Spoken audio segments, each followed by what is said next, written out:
What up, everybody? What's up? What's up? Welcome in. What's good? What's going on? Everybody hanging out with us today. Whether you're listening here live in the Volume Sports YouTube channel, which thank you, subscribe, like the post, or maybe you're listening in the future on a podcast. Well, I hope it's great. I hope the future's great. I hope we've avoided any major geopolitical issues since this pod has dropped, and that we are hurtling towards another fine Saturday, of which we will begin to break down today on Tuesday.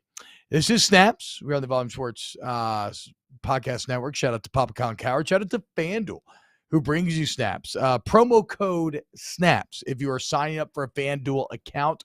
Remember, whether you're new or old, every single Thursday with FanDuel, $10 same game parlay for free, right? If you lose, you get your money back. I took advantage of it every week. I haven't won a parlay because I am awful at gambling. I'm going through a bit of a crisis of confidence right now, but that's neither here nor there. I feel good about Snaps. And so if you want to keep helping us grow the show, please tell your friends about it. Thank you so much. Aaron Murray, QB1, SEC record holder, Georgia's finest. Well, Tampa by, Georgia by Tampa. Aaron, what's up, dude?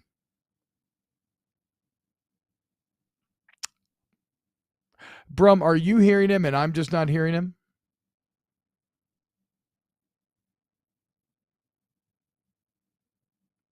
Am I crazy? Am I good? No, okay. Aaron was gone. Can you? Okay. No Cool. Okay. No. So we got a wild start here, T-Bob. We are talking about, so on today's show, we're going to discuss Brian Kelly versus Billy Napier. How much pressure is on this game? Right here, Fire's going in the chat says, it's year one for both coaches. No such thing as a must-win. Well, we will see about that. Then we'll get into who is better. Talk a little Los Angeles, the battle for LA. Beyond being a mediocre movie, I believe there's a battle for Los Angeles that's a mediocre movie. Might even be a remake of it. But we'll talk about USC, UCLA. Who is the better team?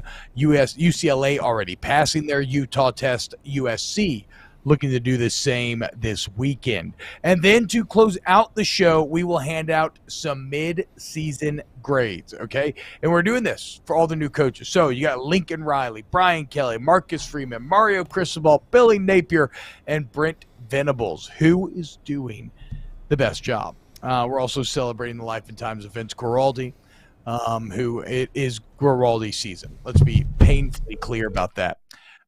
When you were talking about it being now Halloween into Thanksgiving into Christmas, it is time for you to be playing the Peanuts trio. All right, look, I'm just going to start rolling, bro. And whenever Aaron gets in here, we will dive in. And look, as always, if you're going to get involved, just hop in the chat right there, and we could talk. And if you sign up FanDuel promo code SNAPS. What's up, Dylan? What's happening, y'all? All right, how much pressure is on Brian Kelly? Oh, Aaron, what's up, dude? Welcome back.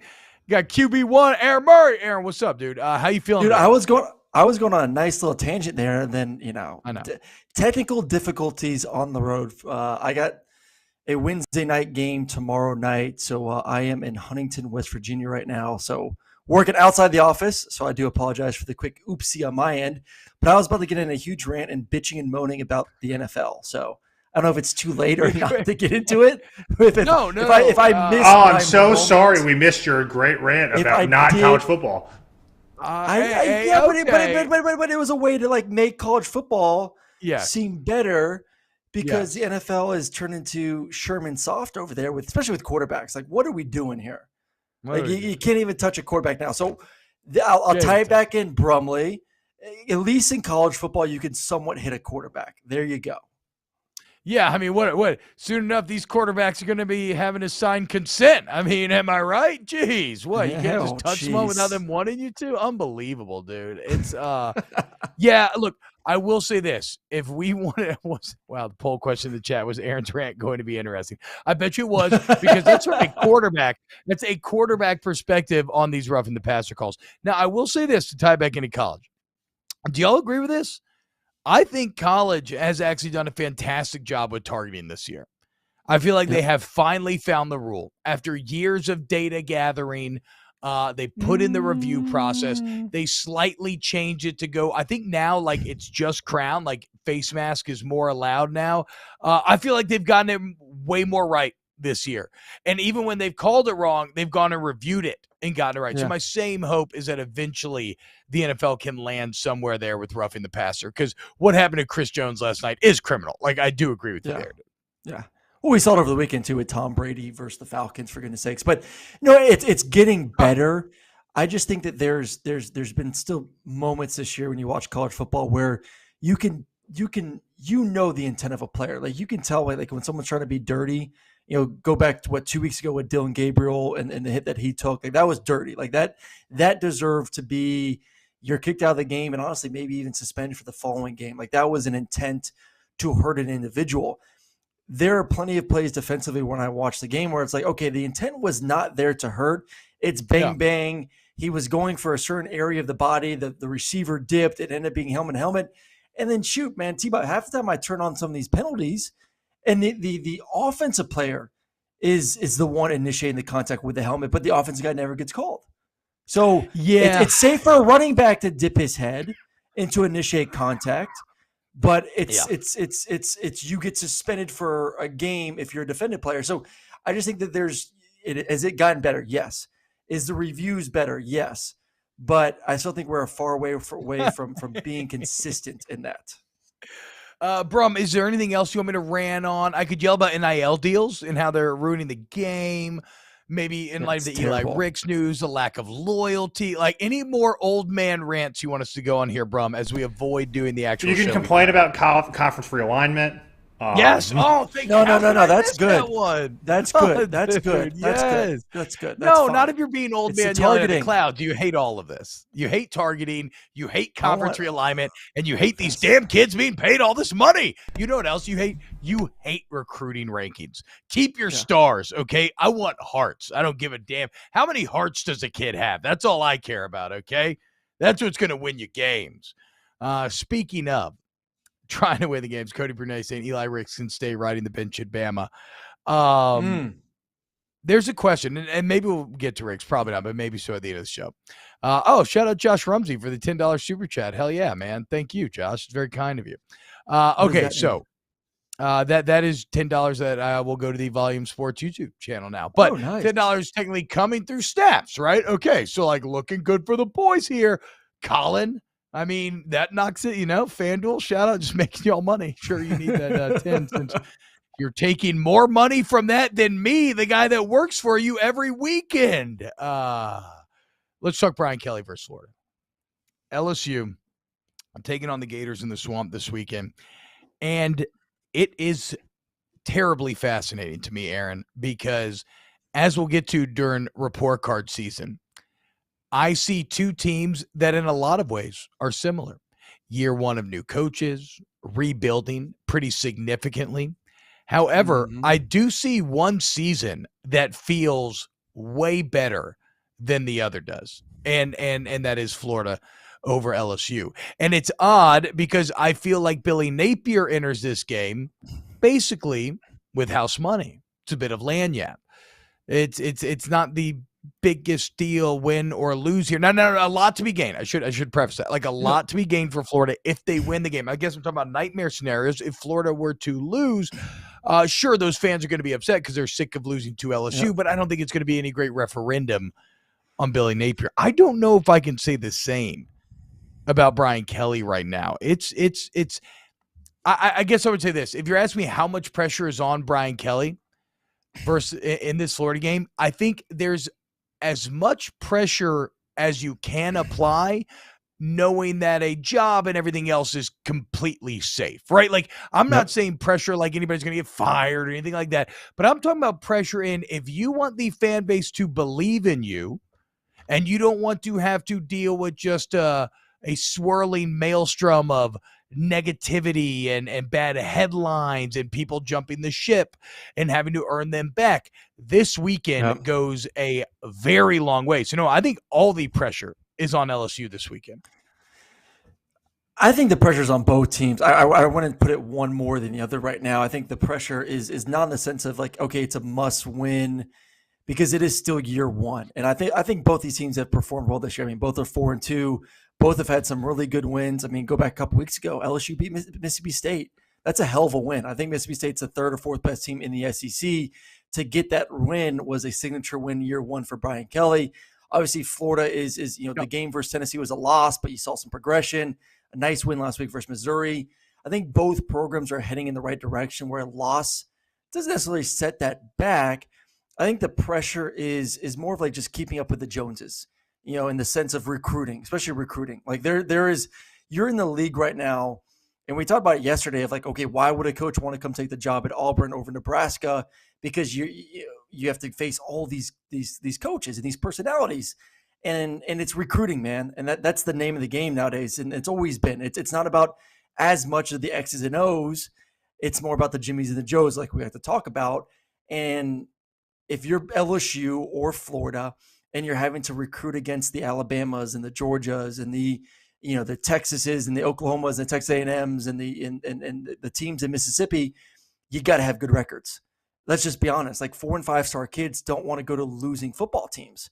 They want to go to games. And they want to go to teams that have prominence in their conference in the SEC and obviously in the national landscape as well. So when you're in primetime television, and when you have an opportunity to beat a big-time team, a team with a big brand like Florida or LSU, and kind of send a message to those recruits and to the I would say the entire conference, you got to take advantage of that early on in your career, both for these coaches. So, no, I don't think. To me, and maybe you have a better opinion on this because you're in Baton Rouge and I'm an outsider to both these schools. I don't think like either fan base is going to, be burning the town down if you lose a closely contested game this weekend. So I can give you the local feeling on the match, right? I don't think it's the logical one. And like a detective that's probably too close to the case and shouldn't be working it, I'm obviously going to approach this from a very egocentric sort of LSU standpoint. But you got to understand, Aaron, when this LSU job was up for grabs, Billy Napier was the name that was constantly discussed, because Brian Kelly never really entered the mix because it was thought to be unrealistic, right? And the lines in the sand that were drawn over Billy Napier, right, with some old school, more prideful LSU fans being like, he came from UL, you can't get UL's head coach or LSU, blah, blah, blah, blah, blah, blah, right? He's unproven, all these sorts of things. Versus the other ones who are like, no, he's had incredible success at UL. He's turned down multiple jobs. He's been waiting for this job. Like, he is the fast riser that you want to catch on the way up. Now, you went and hired Brian Kelly, so you made an unimpeachable hire from a resume standpoint, but you still did maybe potentially miss on the next big thing. And like, those are the narratives that are in play come Saturday in the Swamp. It is a referendum on the choice that Scott Woodward made to hire Brian Kelly and never even interview Billy Napier. Because if you look, like we said, both schools are rebuilding. Maybe Florida slightly more significantly than LSU, but I don't know. I mean, LSU was down to 39 players in that Texas Bowl and has had to build up from that. The problem with LSU right now is, even in the context of that rebuild, it feels like they are not getting the most out of their players. I mean, the vast majority of the talent lies in the wide receiver room, and that's a wide receiver room that has not really done anything yet this season.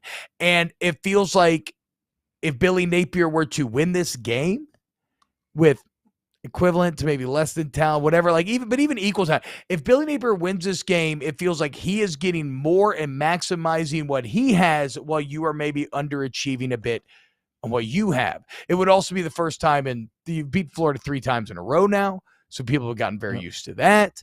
It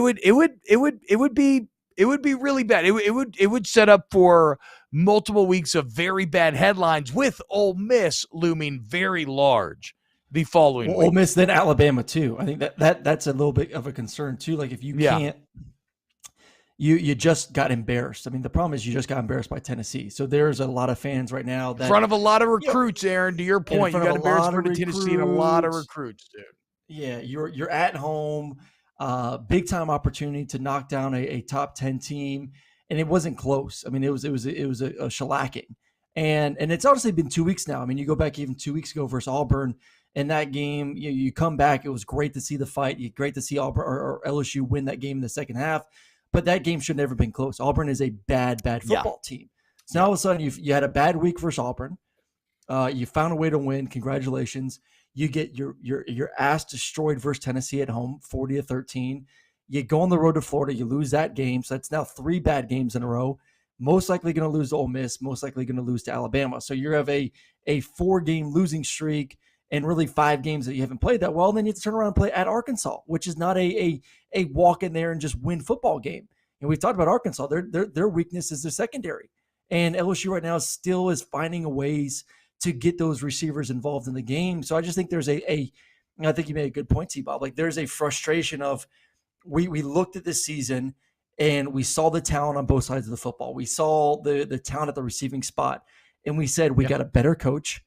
We're going to find a way to get those guys the ball. We're going to find a way to play an exciting brand of football. And we're not seeing that on offense. We're not seeing these receivers get involved. Kayshawn has been extremely disappointing. Malik Neighbors has been good when he gets going. But, like, how do you get that position right? And you look at this game right now, and it's a tale of – I talked about it yesterday. It's a tale of haves and have-nots. Like, do you have a quarterback or do you not have a quarterback? And you can easily say when you look at that Anthony Richardson, where he's had his moments this year of not playing great, he's getting better. And he's making plays in the pass game. He's making plays in the run game. What he did versus Tennessee was great. I thought he looked pretty darn good last week at Missouri. So you see a progression on that football team. Yeah. You look at LSU, and it seems to be going in the opposite direction. They seem to be regressing on offense, especially in the passing game, and not getting those receivers involved. So I just think that there's a sense of, why aren't we getting better? We have better coaching. We have talent, but we're kind of in quicksand right now.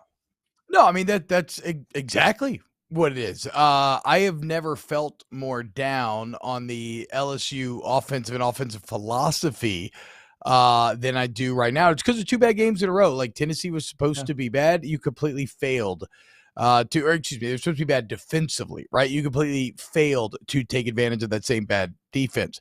Josh Rumsey in the chat says, so he said, what did he say about, it's about LSU's defense. Oh man, okay. He says, Josh Rumsey says, because Florida's defense is better than LSU. I don't know that I believe that. Like, I want to say Florida's ranked 12th in both points per game given up and total defense. So this is not a Florida defense that's been particularly good. But again, for the second week in a row, like, if it's bad LSU offense versus a bad defense, I'm siding with the defense right now, especially when the health of Will Campbell's in a pretty unknown and kind of worrying spot. And I mean worrying, like, for him personally, right? Beyond just football. He had to spend all weekend in the hospital. He's still getting tests and everything. And they're bullish on his return. But I don't know if he's going to play. Garrett Dellinger will not play this week, and he's been your best O-lineman. So, yeah, like, I think, sure, Florida's defense isn't that good, but LSU's offense can't take advantage. And then you flip, and Florida has an elite running game.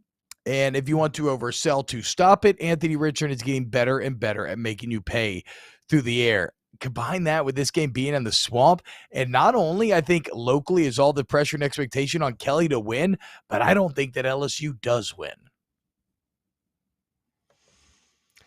I think the biggest pressure is just it's not the players or the direction of the program. I just think it's going to be more, which is we, as college football fans, we love to talk. We love to compare. That's just part of the game. It's part of the world we live in, especially in this conference. I think the biggest comparison is more of, we had this coach in our backyard. We didn't interview him, like you said. He goes to Florida, and then year one, it looks like Florida's the better football team when they really shouldn't be. Yeah. That's exactly it. You summed it up perfectly. That is exactly what's in the problem. That's it. Yeah. And you know it better than I. And answer this real quick before we move on. Yeah. Why didn't they interview him? Was it because that LSU viewed themselves as big brother? We're not going to go take something from little brother. We're too good for that. Like, why was Napier not even considered, knowing that you've seen him? The fan base knows who he is. He knows that state. He can recruit in that state. Like, why was he never given a fair shake? I think that, well, look, the only person who can really know this is Scott Woodward, right? The AD. Yeah. But I think that if you look at Woodward's track record of hiring, he wants to err on the side of, I'm going to hire the guy with the unimpeachable resume. And my interpretation of that has always been, well, not only is it obviously common sense. Okay, let me try to go get the guy who has the best resume, but it basically makes you unimpeachable from a blame standpoint. Like right now at Texas A&M, it has gone awry with Jimbo Fisher. At least currently, it feels very awry, right? That's a Scott Woodward deal. But if you look at the context with which Jimbo Fisher was hired, that was viewed like a home run. And he can sit there and say, look, I don't know, man.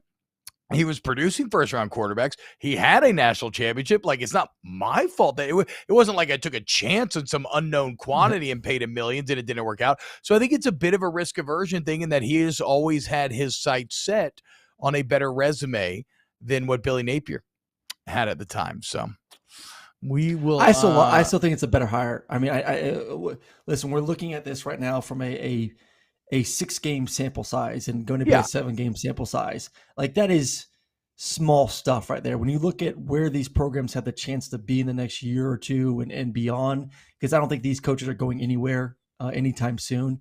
I still believe in my heart of hearts, knowing the recruiting talent in LSU and Louisiana, and knowing that LSU kind of has a hold on Louisiana compared to Florida. We've talked about on the show before, like, everyone goes to Florida. You got Miami, you got Florida State, you got the Georgias, Alabamas. Like, everyone has infiltrated that state, and no one has really done a good job of finding a way to get into Louisiana. It really is LSU State. So I feel long-term wise that Brian Kelly is that guy that in next year and the year after that, once he finds a quarterback that can fit his system a little bit better, that LSU is going to skyrocket up the rankings. So I guess my message from being on the outside looking in to you crazy LSU fans is just relax. Like, the world is not going to end, even if you lose to this weekend to Billy Napier. It's not, hey, we should have hired Billy Napier. He should have been our coach. He was right in our backyard. What the hell were we thinking?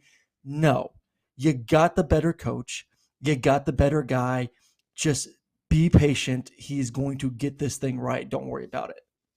Shut the hell up, Aaron Murray. Don't you tell me to relax, dude. You gotta beat Billy Napier. Bottom freaking line, okay, dude? No, he kind of really does. I too am a cult of Kelly believer long term. Absolutely. Yes. But I also don't want life to be miserable in the short term. Like I said, nobody's getting fired. But I do not want to have to do 2 weeks of shows, 3 weeks, a month of shows about how horrible it all is at LSU right now. Okay, so we'll see. I gotta watch a bit more Florida film. Today on Tuesday, I do not think LSU wins this game. But I gotta watch a bit more Florida film, and we will see. Yep. Let's move on to our next topic, one that is very near and dear to our hearts. And that's we're gonna fly all the way out west to the land where the ocean meets the sand. Talking about sunny Los Angeles, as there's not just one, but two good Angelino football teams. That's right. USC and UCLA both kicking ass right now and on a collision course. Now, there's still some things to go. USC, Utah this weekend, right? UCLA passed their Utah test. Now it's USC's turn. That said, Aaron, when you look at these two teams as they stand today, who is the top dog in Los Angeles? Oh man, this is tough. I love both teams. We've been fight on all year, but I'm going UCLA. I mean, go Bruins, man. They look, and it's funny because we keep saying that USC's defense is not good. We keep saying that they're an issue, but I mean it's a great defense right now. I mean, you look at the USC statistically on defense. The number one in turnovers. They're doing a great job in the air. Like, they're, I think, one of the top when it comes to points given up per game as well. So, like, we keep saying, oh, USC is good because of they got a quarterback and they got the offense. No, the defense has been one of the better defenses in that conference this year. And I think they play very good complementary football. But when you turn on the tape and kind of see both teams and their identities on both sides, I love what I see from UCLA. Like, DTR right now is an absolute savage. 20 touchdowns. He's doing it in the air. He's doing it on the ground. Zach Cabernet, our Mr. Wine Man, has been phenomenal as well. Did I butcher Charbonnet? Did I butcher it again? I will get it right eventually. Zach Cabernet, dude. Zach Cabernet. I mean, that should be. I'm never going to correct you again. And in fact, on this show, on Snaps, I will only refer to him as Zach Cabernet. I'm never calling him Charbonnet. Zach Cabernet. Yes, Zach Cabernet. Cabernet. I'm on the road. I need some wine tonight. And then the defense too. I mean, I talk about USC's defense being tough. UCLA, I think the biggest thing to me, the difference, and maybe because I cover so much SEC football, this is why I gravitate to UCLA, is the fact that when you watch them, there's a more of a sense of physicality, like on both lines of scrimmage. Like offensively, they get after your ass. Like they are dominant up front. When you look at them defensively, they're more dominant up front. So if I look at a team that could not only win the conference, but maybe even match up better, they give me more confidence that they can match up better against a Big Ten team, against a big or an SEC team, just because they're a little bit more physical at the line of scrimmage. So that's why I'm giving them a little bit more of the edge as kind of the kings of LA right now. See, so the only reason why I'm not sure about the thing in the trenches, and I need to watch more UCLA offensive film as well, is I definitely like UCLA's front seven better than USC's front seven. Like USC is small on the front seven, and their Mike linebacker is 6'5", 200 pounds. It's just weird. He looks like Slenderman out there in the middle of the field. Doesn't make a lot of sense to me. UCLA's front seven they're big, first off, and maybe not the most athletic, but they're solid. They're definitely better. But I do love USC's offensive line. And I know UCLA's is nothing to sneeze at either, but USC's, as we've talked about on this show, it's all upperclassmen. To by a redshirt senior center. I think the youngest player they have that rotates in is one of the tackles is a redshirt sophomore, and even he rotates with a redshirt junior. They got great size on that side of the ball. So I like USC in the trenches offensively. And when you look at who's the better team, it's actually pretty fascinating statistically right now and really satisfying. These two teams there. And by the way, all these stats are for FBS only games, okay? Filtering out cupcakes. These two teams, first and second in the Pac-12 in scoring. UCLA 40.8, USC 40.2. USC first in the Pac-12 in points given up at 18.7, but UCLA right there at fifth at 25.8. Not a huge functional difference there, honestly. Both of them allow right at 350 yards per game, which interestingly enough is good for first and second in the Pac-12. And you mentioned USC's defense. I was talking about how it's not good. To me, while I think they maybe do have some problems up front, I think the secondary is damn good. Like UCLA advantage in the front seven, USC advantage in the backfield. The only question you have with USC is, while the defense has been really good, is it sustainable? And it's because they continue to force turnovers at an insane rate. Again, think about Iowa from last year, who did it for about half of the season and had them all the way up in the top 5 before it normalized. It's not that it completely fell off. It just normalized. The law of averages came and Iowa fell off hard defensively. Well, right now, USC is winning the turnover battle by a margin of 2.3 turnovers per game, a margin. Plus 14 That's this year. Insane. That is insane. And I'm pretty sure plus 14 maybe tops the country. If it's not, it's in the top 5. UCLA's been very good with the ball this year. They're right behind them. They win by 1 turnover per game, which is winning football. They've only turned the ball over 6 times. DTR has only thrown 2 picks on the year. USC has forced 12 picks out of their 62. So what you're seeing here is already I'm kind of fading USC's ability to keep up with a turnover rate, and especially going against UCLA. If DTR protects the ball, I do feel you. I think USC probably finds a way to break through in the end. But if USC's defense can continue to keep those turnovers up, then it's close enough where I think that tips the scales in USC's favor. You know what really tips the scales, T-Bob, is the fact that when these two face each other, the game is at UCLA. It's at the Rose Bowl. Well, Yeah. Okay. I didn't know. I didn't know for a second there. I was like, is he really going? Like, is he going down this route? I mean, like, I mean, if nothing else, Aaron, like, who gets more fans at that? The real question is, who gets more fans at that game? I'm guessing USC. I am too. But 70-30 USC. You think so? I think definitely be more. I think USC like. To compare it to, I think it's like a Yankees Mets town in terms of LA. Yeah, I would agree with that. That's like, but at the same time, like if UCLA fans are ever going to show up, now's the time, right? Yeah. And you want to at least try to get it to 50-50. I don't think. I guess y'all are right. I don't think they will. Listen, I think. I mean, they got a bye week this week. UCLA does, but then they're on the road versus Oregon. I mean, that to me, that's a massive game. I mean, we talked about USC and UCLA as kind of those two teams right now in the Pac-12. But if you want to look at stats, Oregon is one of the top teams, especially on offense in that conference. They've been absolutely dominant since that loss to Georgia. I mean, they've been just steamrolling everyone. So. That's going to be a great football game. If UCLA can win that game on the road there in Eugene, I mean, they should be a top 6 team in the country. 7-0. It's crazy, man. Yeah, that's fair. Yeah, that's completely fair. Oregon looks really good. That would be a great win. Yeah. Sorry, excuse me, had to cough. Okay, last thing on this game real quick before we move on. Just look at this beautiful quarterback matchup. DTR, number 1 rated quarterback right now in the Pac-12, completing 75% of his passes, 250 per game, 15 touchdowns, 2 picks, and that's just through the air.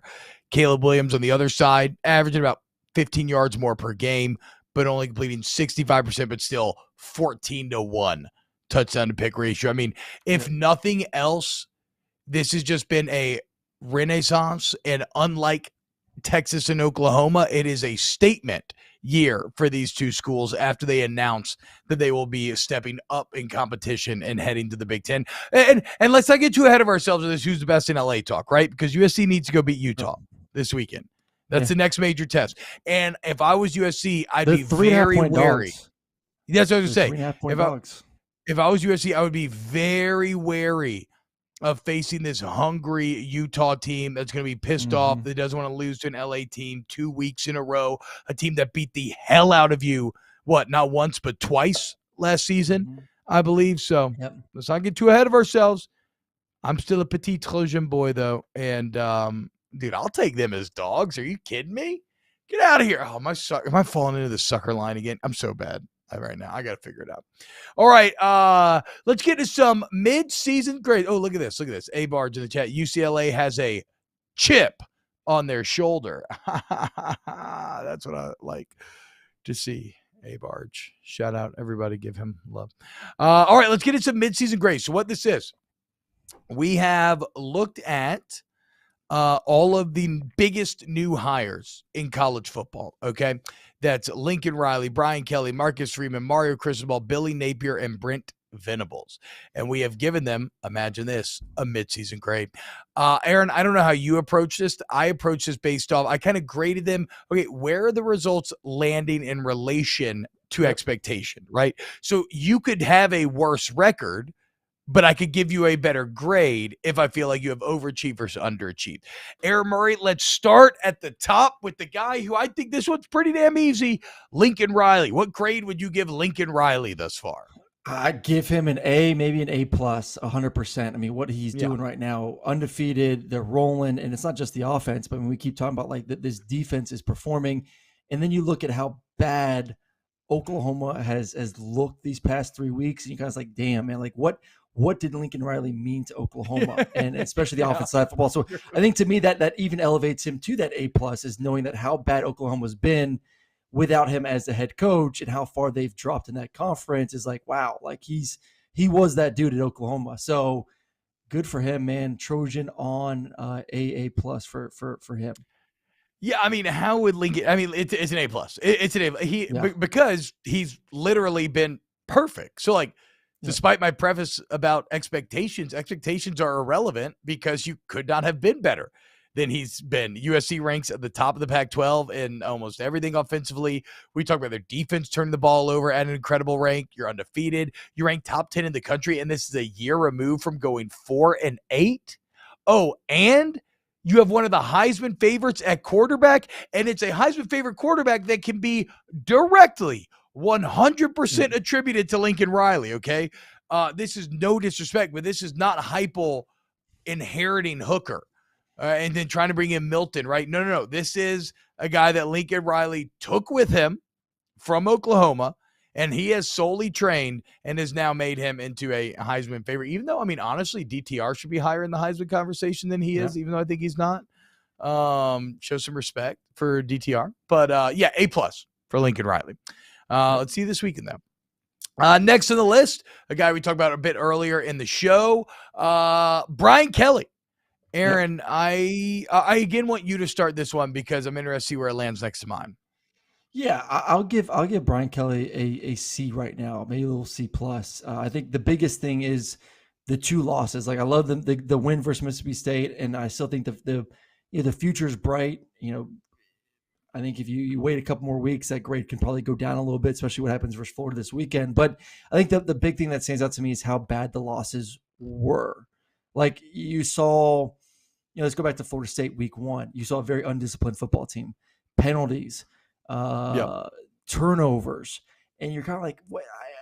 I expected Brian Kelly to come in there. I know it's week 1, and I want to temper my expectations, but you thought that, hey, man, this is going to be a more disciplined football team. This is a team that's going to do the little things correctly, because every time I talked to any of those players this offseason, it was attention to detail.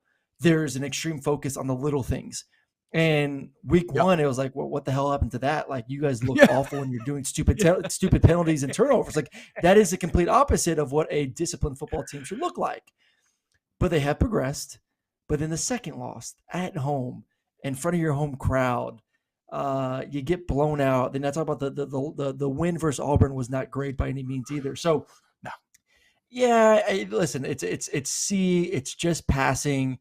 With obviously high expectations still there of him being in this program, being at a much higher level very, very soon in the near future. But right now, I just still see a little bit sloppy, especially on the offense side of the football. For me, it's a C-, and it's very clear why. And in fact, I think you nailed a lot of it there. By the way, shout out John Southern Exposure in the chat, says Tennessee will be SEC champs this year. We could talk about that. John also said he discovered the channel, subbed. Hell yeah, John. We love to hear it. But look, from a preseason expectation win-loss standpoint, you are arguably under schedule with the Florida State loss, maybe still right on, but still that's a mark against. So overall, though, like, the record, it's not that the record is that crazy off what you were thinking. This is not a Miami situation, but the look and feel of the games, exactly what you were alluding to. That's the issue here. It has been tough sledding against Power 5 opponents outside of that Mississippi State game. In fact, that Mississippi State win is the only reason why I didn't give you a D in this category, because you're right. They have looked inexplicably undisciplined. They've looked very boring offensively. They have not been able to take advantage of their most talented players on that team. They failed to cover in every Power 5 matchup, save for that Mississippi State game. And I don't mean that just from a... That's why you're so salty, because... No. See, so that's... No, sorry. Excuse me. That's why I hesitate. That's why... I should have put that in my reasoning, though, because that is a big reason. Like, but that's why I hesitate to bring this up. Bro, I don't care about, like, the money, whatever. I'm not gambling money that I'm not completely comfortable losing. It's all for fun, right? The point is, whether or not a team covers can show you how close are they performing to expectation. And LSU has consistently fallen under the expectation mark, and pretty significantly at times, okay? And so, all of that comes together, and then, as I said, after every single game with Brian Kelly saying we got out coached. Okay, well, I'm going to take you at your word, and that's a C-. It's a C-. Yep. It's not awful. Mississippi State keeping you out of the D category, but barely. Next on this list, we got Marcus Freeman, and I'll start this one off here, Aaron. Yep. I'm actually going to go C+ here, and maybe this is maybe I would be judging it more harshly if I was of the Notre Dame community, because I do know that expectations were high before the season, and they were probably even higher after that Ohio State loss, in which I think that is aged favorably for whatever that is worth. I think that loss is aged favorably. But then you get to the Marshall loss, and that's when you get thrown down into F territory. Like all of a sudden it's complete disaster. But after that, okay, I see you're slowly you're building the blocks, right? Okay, you beat a pretty solid Cal team. You come back, you beat a kind of nice UNC team by double digits. By the way, Notre Dame's crappy offense scored 45 against UNC. That's going to matter here in a little bit even more. Yes. And then you beat BYU, a solid BYU team, 28-10. And you're going to have the opportunity to climb even higher. You still got a ranked Syracuse team in a couple of weeks. You got Clemson at home later. You got USC to end the year. So maybe I'm being too bullish, and he should be C-, D+ along with Brian Kelly. I'm actually going to give Marcus Freeman a C+ here. Yeah, I'm going to give him a B, honestly. Because wow. With a Marshall loss, you're giving this man a B. Yes, even with a Marshall loss, I'm giving him a B. They've played Ohio State better than anyone else has played Ohio State this season. And let's not forget, I mean, this is primarily been with your backup quarterback in Drew Pine. Tyler Buckner has been out for the majority of the season. So the fact that he's been able to pivot, especially on offense, and find ways to score points and find ways to get the offense going, because we knew the defense was going to be good. And the offense has struggled.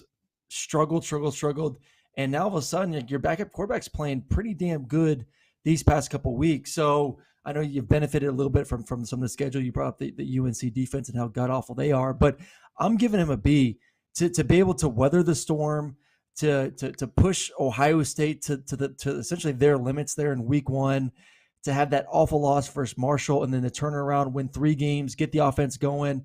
Defense continues to perform well. I think there's a team that's believing. You know they love their head coach. So I love the direction of the program. I love him as a head coach. I think he's doing a pretty damn good job. So he gets a B for me. Okay. Marcus Freeman with the big B. Brandon Rhodes in the chat says, Brent Venables has to be on edibles while coaching. That man is a dumpster fire. We'll get to Venables. I do have to say, though, Brent Venables is probably like on the much lower end of the list of college coaches I would expect to be on edibles during a game. He seems pretty squarey. Okay. Real quick, y'all. Turtle Box. Okay. Turtle Box speakers. Use the promo code SNAPS, turtleboxspeakers.com. Aaron, I brought the Turtle Box. Sorry. Let me make sure I have the website. I brought the Turtle Box to the tailgate this weekend, though, and it was awesome. For those who don't know, and unfortunately, I actually left it in my minivan, and so that's why I don't have it here in studio with me. But these are the best Bluetooth speakers on the market. It's turtleboxaudio.com. Turtleboxaudio.com, promo code SNAPS. It's so easy to sync up. They're completely waterproof. You can drop this thing. It's like super well made. It gets loud AF. And if you want to splurge and you buy 2 of them, you can do stereo sound. They're the best. Again, trust Turtle Bob. Buy Turtle Box. turtleboxaudio.com. Huge thank you to those guys. And again, I ride around in my neighborhood with them on my bike, the speakers in my bike, and this little like thing that I carry my daughters in, and we're like jamming like Moana, all the princess all the Disney songs. Exactly. I love the thought of you driving your minivan around Baton Rouge, pumping the Turtle Box. That's just actually can get louder than my car speakers. That's not that's not exaggeration. But dude, my Murder Out minivan looks freaking good, dude. Trust me, bro. That thing looks clean. Anyway, I'm in the with number 2 are you in it? In a month. Okay, what kind of van you rocking? I'm not rocking. Wife's gonna rock a van. Pathetic. You see that, folks? That's a distinct lack of confidence in your own masculinity. Okay, Aaron, like, what are you afraid your dick's gonna fall off? Minivans are incredible. Trust me, you're gonna. I agree. Once you get a minivan, you're gonna fall in love. You're gonna fall in love. All right, by the way, promo. I'll drive yours. Snaps. I'll drive yours next week. How about that, T-Bob? Next week I'm in Baton Rouge. Hell yes, dude. Which, by the way, we got some news in that live show in Baton Rouge coming up. But promo code SNAPS. $20 off and free shipping and handling. All right, next on the list, Aaron Murray, we got Mario Cristobal. This is easy. F. Okay. Miami is hot garbage. They are objectively worse than when he got there. When you combine that with the fact that expectations got pumped significantly in the preseason. I mean, just look at Tyler Van Dyke. What the hell happened to Tyler Van Dyke? How does he throw 25 touchdowns and 6 picks last year with almost 300 a game? And now he's down to 250, 7 touchdowns, 4 picks. From the second-rated quarterback in the conference to the 7th. And that's even, like, he's even gotten better. They only scored 24 against UNC. That's why I brought it up earlier. UNC gives up 33 a game. If you only scored 24 against Chiswick and that UNC defense, you deserve to be fired on the spot, even if you have a $20 billion buyout. So, Mario Cristobal, hard F. Hard F. I'm with you too. F. I mean, A&M's garbage. You lost to them. UNC, defensively, you just lay the points, and then you lose to Middle Tennessee State at home. It's just a program right now in a bad place. Fans don't show up to games.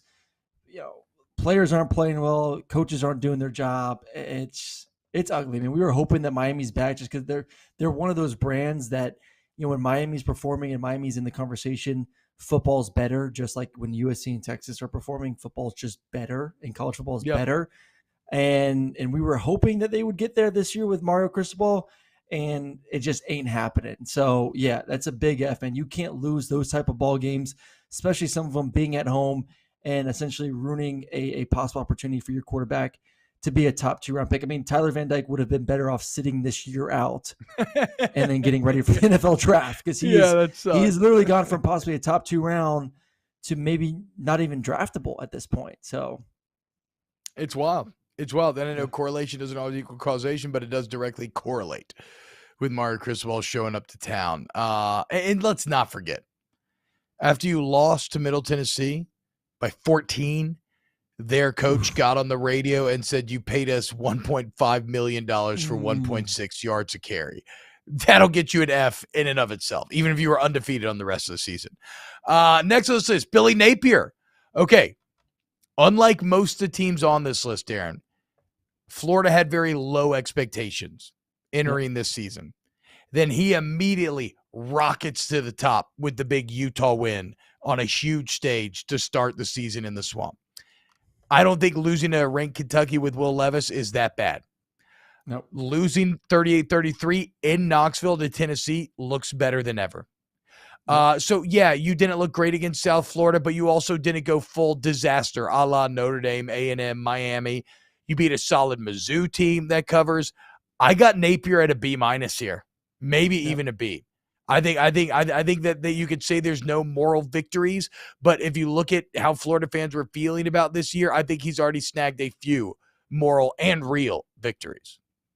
No, and I honestly think going back and you watch the Kentucky game, I thought they were a better football team. Like if you just watch, say like the coaches tape, they beat up Kentucky. Anthony Richardson doesn't throw those interceptions that were not Kentucky's, making plays. There's a difference between turnovers and takeaways. Like those were his turning the ball over. I think Florida wins the football game. And then what they did on the road versus Tennessee, who, I mean, call me crazy, I still think that there's a really good chance that Tennessee wins the game this weekend. You said it, like that win or that loss looks really darn good, and probably one of the most hostile environments in all college football. So I'm with you. B-. Billy Napier. He's building, I think, a heck of a program there. He's committed to recruiting. I think the fan base is sipping on the Kool-Aid right now. Anthony Richardson's getting better. This is a team that I think, regardless of what happens this weekend, I do think they take care of business versus LSU. They're taking some massive steps in the right direction to be very consistent in this league. Dude, if they beat LSU this weekend, I mean, I think that jumps up Napier to A category. They've lost 3 in a row to LSU. Yep. I think it's like 7 of the last 9. And then again, if they lose, though, I don't think it knocks them down at all, which is why we get back to kind of who's playing with house money versus who is not this season. And finally, we arrive. Brent Venables. I know Mario Cristobal has been bad, but if I give Mario Cristobal an F, I have to come up with some sort of double secret probation grade for Brent Venables, as he should get an F-. I couldn't find the exact number, Aaron. But Oklahoma has lost something like, they've had losing seasons, something like 12 years out of like 120. They've had the least losing seasons in college football history. And they don't just look bad right now. They look awful. As we said, they just put together one of the worst 3-game stretches in the past 40 years of college football. And that's not actually an exaggeration, y'all. And that's not exaggerating. When you look at where they were favored, right? Aggregate spread. Like we said, how much did you actually lose by versus what were you favored by? That 3-game stretch is top 5 bad in the last 40 years for a team that was ranked earlier. So they have fallen astronomically short of expectations. They lost 49-0 to their arch rival. What could be worse? Oh, yeah, that's right. Losing 49-0 for your arch rival for a 3rd loss in a row. And it doesn't feel like Brent Venables is the one to fix it. Just an awful grade here early on. F-. Damn, you're going lower than our boy Mario Cristobal. I'm not gonna go. I'm not gonna go that extreme with Venables. I'm gonna give him a D. I'm not gonna put him in an F category because listen, they looked good in I'm saying that, but Nebraska is not very good. But Nebraska also is playing a little bit better, right? Well, no, that's Mickey Joseph, Nebraska. Hold up now, that's Mickey Joseph, Nebraska. And it's got Frost, Nebraska. It is a different Nebraska. But they look good there. Like that's when you really start to sip on man, maybe this team is really good with Venables in year 1. Defensively, it looks like they're buying in. They stopped Nebraska, 49-14. Kansas State's a good team. Let's see. Let's just list off who they've lost to first. Kansas State, undefeated in the conference, 5-1 overall. TCU, undefeated. Texas, maybe could have beat Alabama if Quinn Ewers was playing. That's a great Texas football team. So, yes, the way they lost to Texas sucks. But that was right now your 3 losses are against 3 of the best teams in your conference. And this past week was without your best. But 2 of them weren't even competitive. But 2 of them were not even without your both of them, both that were not competitive, were without your starting quarterback. Dylan Gabriel got hurt midway through that game versus TCU. And I think that's more of an issue of you do not have a capable backup. And we talked about yesterday's show. If you do not have a capable backup in any conference right now, you're in deep doo-doo. In Oklahoma, that's the biggest issue. Once Dylan Gabriel is out, this offense has no identity. They can't move the football. So I take that into account. Like if Dylan Gabriel is healthy, they probably still lose both games. I don't think they're as bad. So I'm not going to say this team is complete trash right now. They have talent on both sides. They got to get more. They got to get better talent on defense. I will say that, but I'm not going to say F. I'll say D. It's not great. I don't know if D's still not passing. I don't believe. So no, it's not. I would say D for degree. Actually, our strength coach did used to say D for degree. So I don't know. Maybe so. I thought it was C for degrees.